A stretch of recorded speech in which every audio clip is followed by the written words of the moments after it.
Assalamualaikum warahmatullahi wabarakatuh. Perkenalkan, nama saya Faradila Aprilia Jayanti dengan nomor NIM 20010252444 dari program studi PGSD Universitas Muhammadiyah Profesor Dr. Hamka.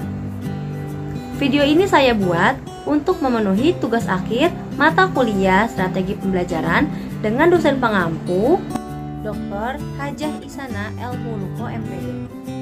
Di sini saya akan membuat video tentang strategi mengajar dengan memahami karakteristik siswa yang senang bergerak dan aktif. Sebelumnya, jangan lupa untuk like, comment, and subscribe. Selamat menyaksikan. Siswa yang senang bergerak dan aktif pasti cenderung cepat bosan dalam kegiatan belajar. Siswa yang seperti ini tidak tahan untuk duduk berjam-jam hanya dengan menyimak materi yang dijelaskan oleh guru. Mereka pasti akan melakukan aktivitas lain selain belajar, seperti asik bermain sendiri.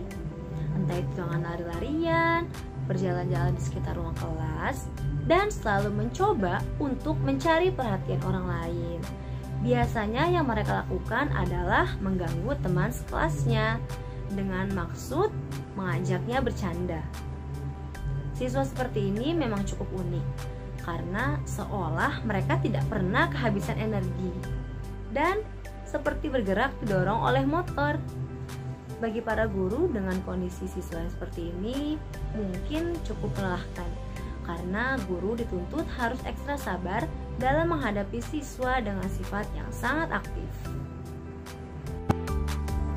Sebelum guru membuat strategi pembelajaran yang tepat, guru harus mengetahui terlebih dahulu faktor apa saja yang menyebabkan siswa menjadi senang bergerak dan juga aktif. Berikut ini terdapat dua faktor yang menyebabkannya. Yang pertama, mengalami ADHD atau Attention Deficit Hyperactivity Disorder. Maksudnya adalah suatu kondisi ketika seseorang memperlihatkan gejala kurang konsentrasi, hiperaktif, dan impulsif yang menyebabkan ketidakseimbangan sebagian besar aktivitas hidup mereka. Faktor yang kedua yaitu memiliki gaya belajar kinestetik, yaitu dengan melibatkan gaya gerak dalam kegiatan belajar. Siswa yang memiliki gaya belajar kinestetik pasti tidak bisa berdiam diri karena selalu ingin melibatkan fisiknya untuk terlibat langsung. Siswa yang senang bergerak ini lebih mudah mempelajari sesuatu, tidak hanya sekadar membaca buku, tetapi juga sambil mempraktikannya. Jika tadi sudah dibahas mengenai faktor yang menyebabkan siswa menjadi senang bergerak dan aktif, selanjutnya akan dibahas mengenai ciri-cirinya. Nah, apa saja sih ciri-ciri tersebut? Mari kita simak.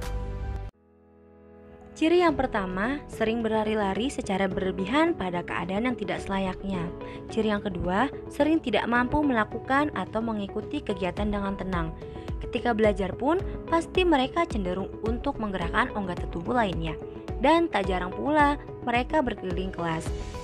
Ciri yang ketiga, terlalu banyak bicara. Semua topik pasti ikut diceritakan, sekalipun tidak berhubungan dengan materi.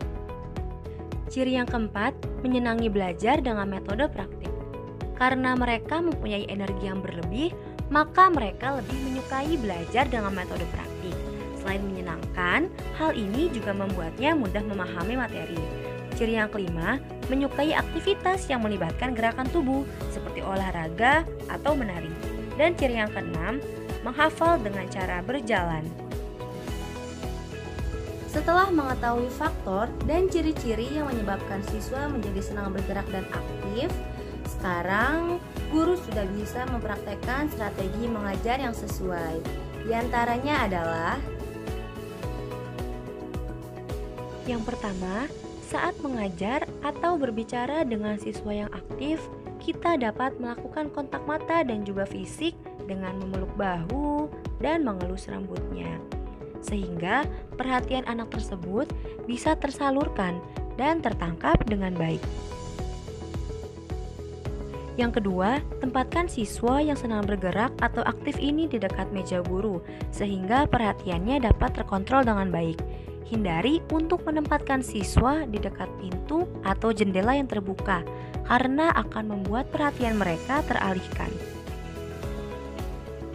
Yang ketiga, guru dapat menggunakan media belajar yang mendorong anak untuk lebih banyak praktek dibanding dengan teori. Karena anak yang seperti ini pasti selalu ingin bergerak kapanpun, maka dengan menggunakan metode praktek akan lebih cocok. Nah, salah satunya guru dapat menggunakan metode bermain peran seperti ini. Yang keempat, biarkan siswa meremas bola lunak atau mengetuk-ngetuk sesuatu yang tidak berisik sebagai pelampiasan energi. Daripada siswanya sibuk berjalan-jalan ataupun mengganggu temannya, memberikan bola lunak juga termasuk cara yang efektif. Strategi yang kelima, sebelum memulai belajar, biasanya anak yang aktif ini harus diberikan kebebasan terlebih dahulu untuk menyalurkan energinya. Guru dapat melakukan ice breaking sebelum memulai belajar, misalnya dengan olahraga ringan. Dengan melakukan hal ini, energi yang dikeluarkan tentunya akan berkurang dan siswa menjadi sedikit lebih tenang. Strategi selanjutnya, melakukan pembelajaran outdoor. Bagi para guru, sesekali boleh ya mencoba belajar di luar kelas, seperti mengamati tumbuh-tumbuhan ataupun lingkungan yang ada di sekitar. Nah, dengan begitu, anak yang aktif ini bisa leluasa dalam belajar dan lebih mudah menangkap materi. Strategi yang terakhir, hindari untuk selalu memanjakan siswa yang aktif. Guru boleh memberikan konsekuensi, misalnya berupa hukuman ringan. Dengan adanya konsekuensi, siswa akan lebih tenang dan tentunya lebih menghargai gurunya. Kesimpulannya adalah, dalam menghadapi siswa yang senang bergerak dan aktif, tentunya sebagai seorang guru dan juga orang tua harus bersikap sabar dan dituntut untuk lebih kreatif dalam menciptakan media belajar. Karena anak yang memiliki gaya belajar seperti ini cukup unik dan juga istimewa. Guru maupun orang tua tidak boleh langsung mencap anak yang memiliki gaya belajar ini adalah anak yang nakal. Karena setiap anak memiliki kemampuan yang berbeda-beda dalam menangkap pembelajaran. Guru harus mengetahui gaya belajar setiap anak dan kemudian membimbingnya sesuai dengan kemampuannya. Demikian video pembelajaran yang sudah saya buat. Semoga video ini dapat bermanfaat untuk orang lain. Wassalamualaikum warahmatullahi wabarakatuh.